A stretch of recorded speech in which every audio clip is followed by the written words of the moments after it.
13º dia. Declare a palavra.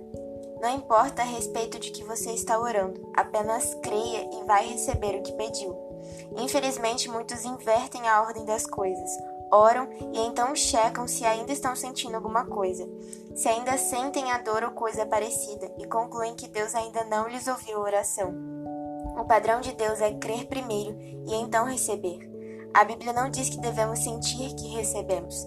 Frequentemente não sentimos coisa alguma. Precisamos aprender a maneira como Deus faz as coisas, e Ele opera pela fé. Sem fé é impossível agradar a Deus. Em Marcos 2, a palavra de Deus diz que numa ocasião desceram um paralítico pelo telhado, e quando o Senhor os olhou, não os viu, mas viu a fé deles. A fé atrai a atenção do céu. Precisamos crer que já recebemos e teremos o que buscamos. O diabo age na esfera das emoções, mas Deus age na esfera da fé. Como filhos de Deus, precisamos agir do mesmo modo. Não negamos as emoções, no entanto, não andamos por elas. Não deixe que suas emoções decidam como seus futuros dias serão.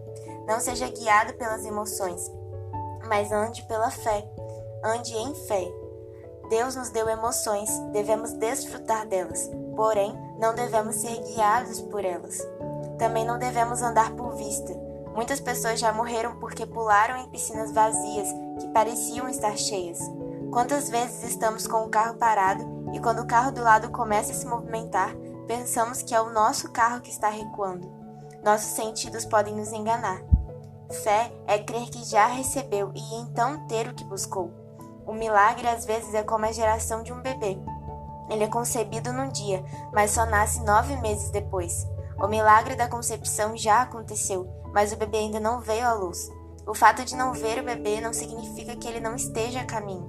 A mesma coisa acontece com as coisas espirituais.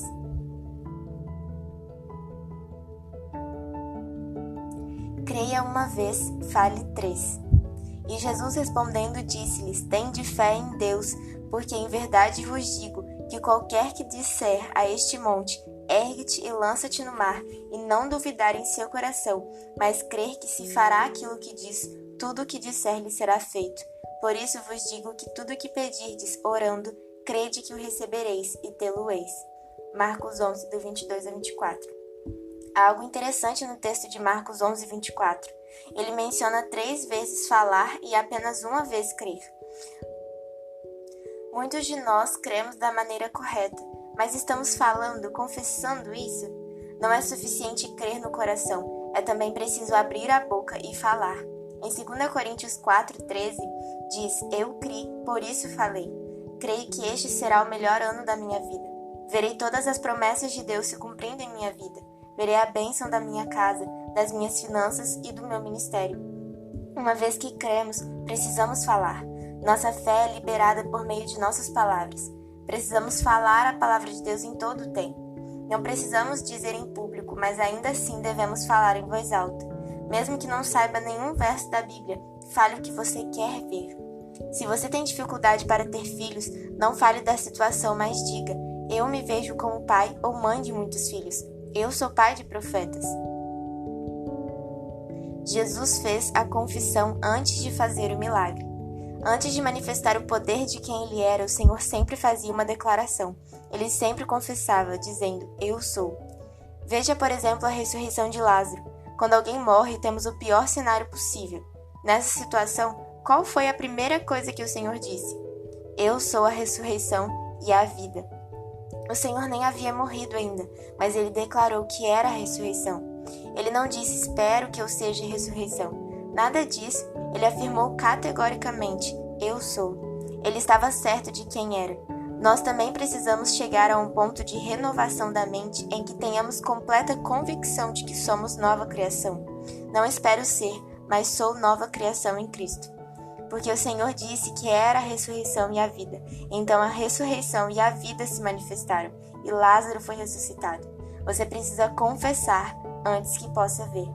Alguns esperam pelo dia em que não verão mais erros ou pecado em sua vida para poderem declarar que são nova criatura. Se você não diz, nunca verá. Confesse primeiro, e então verá.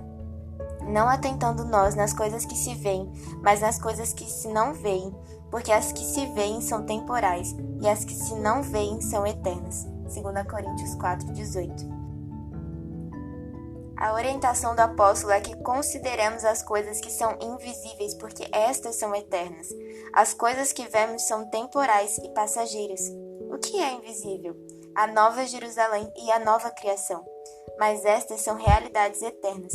O que são as coisas visíveis? A velha criação e a carne, mas elas já passaram e nós nos tornamos parte da nova Jerusalém, a nova criação. Aprenda a ignorar o que você vê e sente. Comece a confessar as coisas invisíveis que são eternas. Deus é invisível, mas é eterno. Nós andamos por fé e não por vista. Visto que andamos por fé e não pelo que vemos. 2 Coríntios 5:7. Comece a confessar aquilo que Deus diz. Ele diz que somos nova criação e Ele não pode mentir.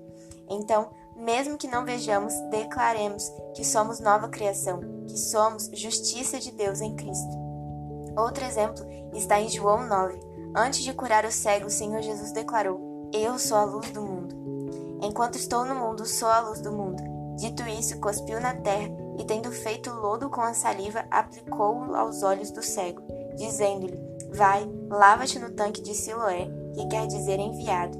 Ele foi, lavou-se e voltou vendo. João 9, dos 5 ao 7. Aquele homem era cego de nascença, portanto ele vivia em trevas, nunca tinha visto a luz, mas agora o Senhor está prestes a lhe dar a visão da luz. Antes, porém, ele faz a confissão: Eu sou a luz. Ele não disse que era o pão da vida, o que de fato ele era, e nem declarou que era a água da vida, o que fez em outro contexto, mas disse que era a luz, porque essa era a necessidade naquele momento. Antes de curar o cego, o Senhor fez a confissão. Você nunca verá a menos que confesse. Fomos feitos à imagem de Deus. Se o Senhor fez a confissão antes de ver, nós temos de agir da mesma forma. O Senhor espera que seu povo confesse. Ele diz isso em Isaías 45:24. De mim se dirá, tão somente no Senhor há justiça e força, até que ele virão e serão envergonhados todos os que se irritarem contra ele. Em Cristo temos justiça e força. E o que acontecerá quando você confessar? As pessoas verão o favor de Deus sobre sua vida, e aqueles que se irritarem com você serão envergonhados. Quando você confessa que no Senhor tem justiça e força, todos os seus inimigos são confundidos e envergonhados. Lembre-se, porém, de que você precisa confessar. Declare agora tudo aquilo que você é em Cristo Jesus. Fale da posição do trono. Ora, todo sacerdote se apresenta dia após dia a exercer o serviço sagrado e a oferecer muitas vezes os mesmos sacrifícios, que nunca jamais podem remover pecados. Jesus, porém, tendo oferecido para sempre um único sacrifício pelos pecados, assentou-se à destra de Deus, aguardando daí em diante até que os seus inimigos sejam postos por estrado dos seus pés. Hebreus 10, 11 e 12. Nós estamos assentados com Cristo, então nossa atitude deve ser a mesma que Ele tem. Também descansamos e aguardamos que os nossos inimigos sejam postos debaixo dos nossos pés. Essa é a atitude de quem está sentado no trono. Quando o inimigo se levantar contra você, assuma a atitude do trono. Creia que você está acima dele e verá todos debaixo dos seus pés. Em Romanos 10, Paulo diz que aquele que pratica a justiça da lei vive por ela, mas a justiça decorrente da fé apenas diz, fala. Assim, a lei é baseada no fazer, mas a fé se expressa no falar. Ora, Moisés escreveu que o homem que praticar a justiça decorrente da lei viverá por ela, mas a justiça decorrente da fé, assim diz. Romanos 10, 5 e 6. Deus fez todas as coisas apenas falando. A obra de Deus é falar.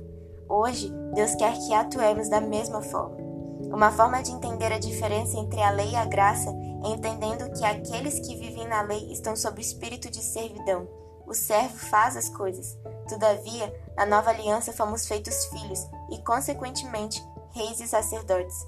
Assim, na nova aliança nós apenas falamos porque somos reis, sentados em tronos.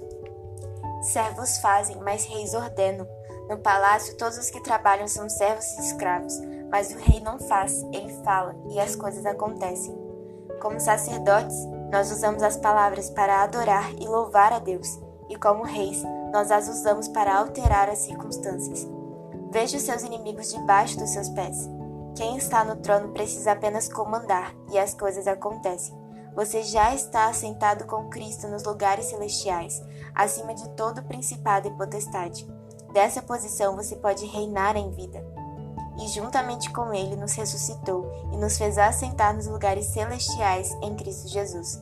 Efésios 2:6.